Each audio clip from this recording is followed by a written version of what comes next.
Practice set 12 लेकर उपस्थित हुए हैं। आप एंडेवर फॉर यू आप देख रहे हैं।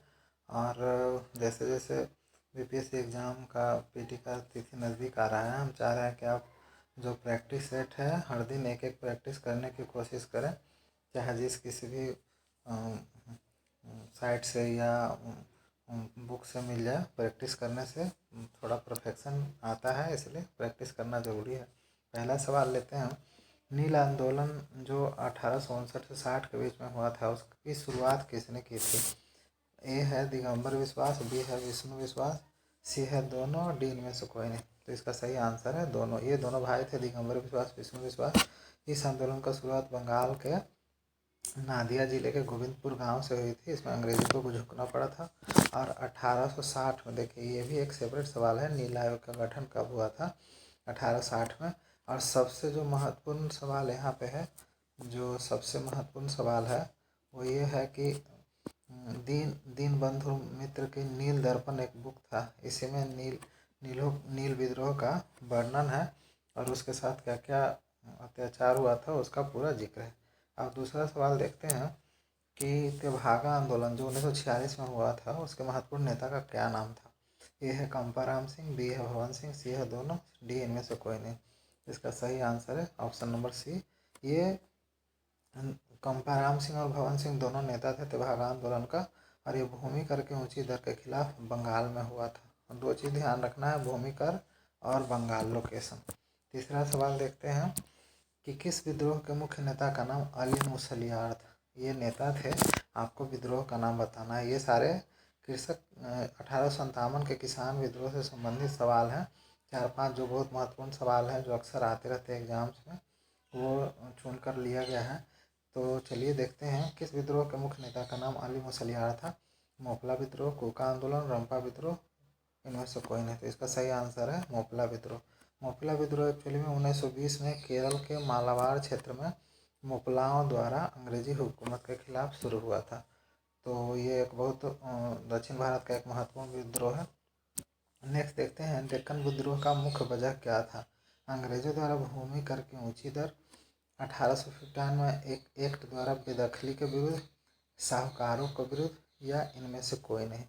तो जैसा कि हम लोग जानते हैं कि डेक्कन उपद्रव जो हुआ था, डेक्कन विद्रोह, वो मुख्य वजह था साहूकारों के विरुद्ध, साहूकार के विरुद्ध हुआ था। और 1876 में दक्कन कृषक राहत अधिनियम भी पारित किया गया था। तो ब्रिटिश सरकार ने दक्कन उपद्रव आयोग भी बनाया था और बाद में एक अधिनियम भी लाया गया था, जैसा कि आप यहाँ पे देख रहे हैं। नेक्स्ट सवाल देखते हैं। इसमें मैच करना है। पावना विद्रोह कब हुआ था? पीरियड है 1873 से 76। डेक्कन विद्रोह 1874 से 75। मोपला विद्रोह 1920। रंपा विद्रोह 1879 से 1992। तो आपको चुनना है इसमें से कौन कौन सही है। जैसे अभी मोपला विद्रोह आप देखें कि 1920 का ही है, डेक्कन विद्रोह भी 74 का है, और रंपा विद्रोह 79 का है, और पावना विद्रोह तो सबसे पहले 1857 का पहला, 1857 की क्रांति के बाद ये कृषक विद्रोह है, पावना विद्रोह। तो यहाँ पे सारे ऑप्शन सुमेलित हैं। आपको बस ध्यान रखना है कि पहले पावना हुआ, फिर डेक्कन हुआ, फिर मोपला हुआ, फिर रंपा विद्रोह हुआ। नेक्स्ट सवाल देखते हैं। ये भी मैच द कॉलम है।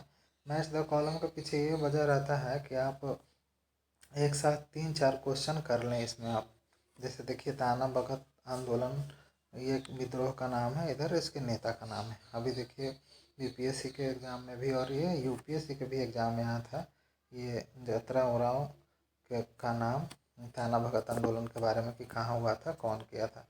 तो यहाँ पे देखिए ताना भगत आंदोलन एक्चुअली में झारखंड का है, 1914 में हुआ था ताना भगत आंदोलन, है ना। और इसके नेता थे जतरा भगत, कहीं जतरा उरांव देता है इनका नाम। बी है कुका आंदोलन के नेता कौन थे? भगत जवाहर लाल। उत्तर प्रदेश किसान आंदोलन हुआ था, उसके नेता कौन थे? गौरी शंकर मिश्रा, मदन मोहन मालवीय, और भी कई नेता थे इसमें। और चौथा है रंपा विद्रोह, इसके नेता कौन थे? सीताराम राजू। तो यहाँ देखिए सारे ऑप्शन यहाँ हमने सही सही दिया है, इसलिए यहाँ पे ऑप्शन नंबर डी सही आंसर होगा। आपको ये ध्यान रखना है कि ताना भगत जैसे मिले तो जतरा उरांव या भगत लगा देना है सही आंसर। कुका आंदोलन जवाहरलाल, है ना। रंपा विद्रोह सीताराम राजू। अब देखते हैं नेक्स्ट सवाल कि श्वेत विद्रोह किसका परिणाम था? श्वेत विद्रोह जो हुआ था वो किसका परिणाम था? इलवर्ट विधेयक, 1892 का इंडियन काउंसिल एक्ट, भारतीय शास्त्र अधिनियम, वर्नाकुलर प्रेस एक्ट। तो यहाँ पे इसका सही आंसर है option number 1।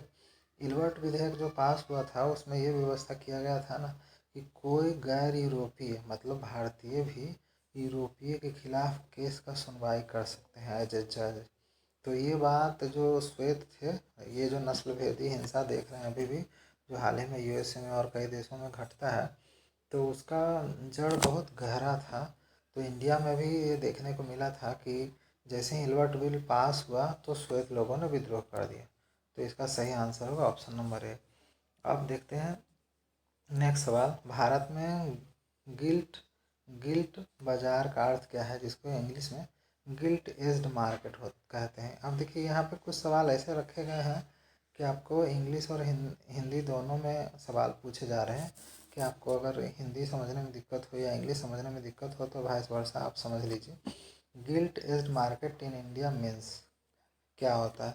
Market of gold and silver, market of platinum मतलब सोना चांदी का बाजार, प्लेटिनम का बाजार, या सेफ सिक्योरिटी का बाजार, या market of share of company on the basis of Sensex is calculated, वैसा बाजार जिसके आधार पर सेंसेक्स का कैलकुलेशन होता है। तो इसका सही आंसर होता है option number C, market of safe security. आप बोलिए सेफ सिक्योरिटी क्या होता है? तो आप एक लाइन में समझिए कि जो सरकारी प्रतिभूतियों और गारंटियों का जो खरीद बिक्री होता है, जैसे ट्रेजरी बिल्स, बॉन्ड, ये सब जो होता है उसको बोलते हैं सेफ सिक्योरिटी, है ना। सरकार का तय रहता है कि इतना परसेंट पे लिए इतना देंगे, तो उसी को बोलते हैं गिल्ट एज्ड मार्केट।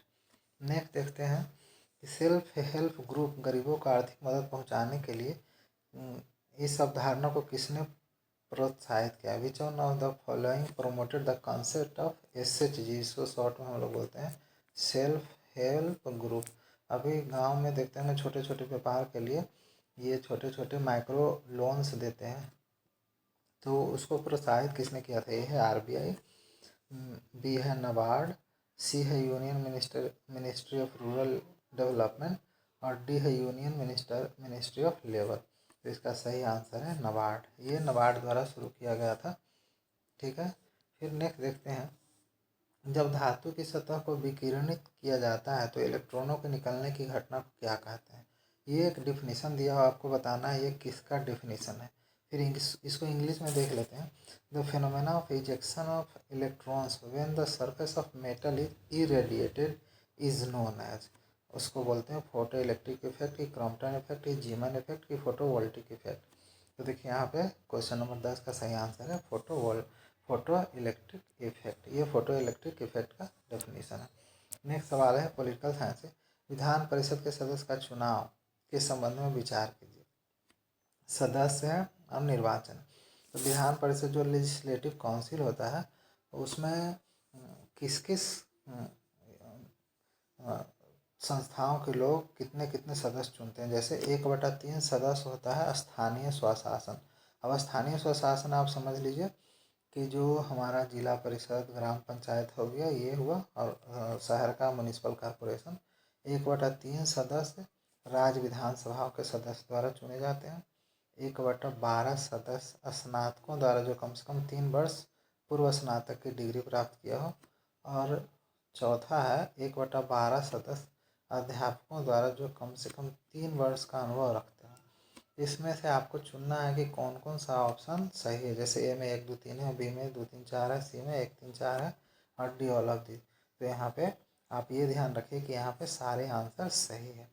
1/12 स्नातक और अध्यापक के लिए, 1/3 विधानसभा सदस्य, और 1/3 स्थानीय स्वशासन। नेक्स्ट सवाल देखते हैं, विधान परिषद में कितने सदस्य राज्यपाल साहित्य, कला, विज्ञान, कोऑपरेटिव आदि से संबंधित व्यक्तियों को नॉमिनेट करते हैं विधान परिषद में राज्यपाल? तो यहाँ देख लीजिए ऑप्शन है 1/12, 1/3, 1/4 और 1/6। तो नॉमिनेशन है 1/6। 1/6 मेंबर्स क्या होता है, नॉमिनेट होते हैं। अब 1-2 करेंट अफेयर देख लेते हैं। ट्राई के नए चेयरमैन कौन है? शेखर कपूर, PD वाघेला, PC वाघेला, राम सेवक शर्मा। तो अभी हाल ही में ट्राई के चेयरमैन PD वाघेला को बनाया गया है। राम सेवक शर्मा रिटायर हो चुके हैं, इनके जगह पर PD वाघेला को बनाया गया है। नेक्स्ट सवाल देखते हैं, केशवानंद भारती जिनका हाल ही में निधन हो गया है, ये किस क्षेत्र से संबंधित है? ये केरल के इदानीर मठ के संत थे। केरल में एक मठ था इदानीर, उसी के संत थे। और केरल के भूमि सुधार कानून को उच्चतम न्यायालय में मठ की भूमि बचाने के लिए चुनौती दी थी। इनका जो मठ था इदानीर में, उसी के लिए उन्होंने चुनौती दिया था। और Kesavananda Bharati versus state of Kerala, ये केस की वजह से चर्चा में थे। जैसे ही फंडामेंटल राइट का आप जब वीडियो देखेंगे तो उसमें बिल्कुल मालूम चल जाएगा कि ये सबसे महत्वपूर्ण केस था कि whether the parliament can amend in the fundamental right और नॉट, पार्लियामेंट हैज़ पावर। ये कुछ विवाद हो गया था सुप्रीम कोर्ट और पार्लियामेंट में कि आप संशोधन कर सकते हैं कि नहीं कर सकते। तो इन सारे मुद्दों से संबंधित था। तो इनका हाल ही में निधन हो गया, तो इसलिए ये बहुत इंपॉर्टेंट पर्सनालिटी है, तो ध्यान रखना है। तो यहाँ पे सारे ऑप्शन बिल्कुल सही हैं। नेक्स्ट देख लेते हैं कि निम्नलिखित में से किस नदियों के समूह के स्रोत मानसरोवर झील के पास है? किस नदी का?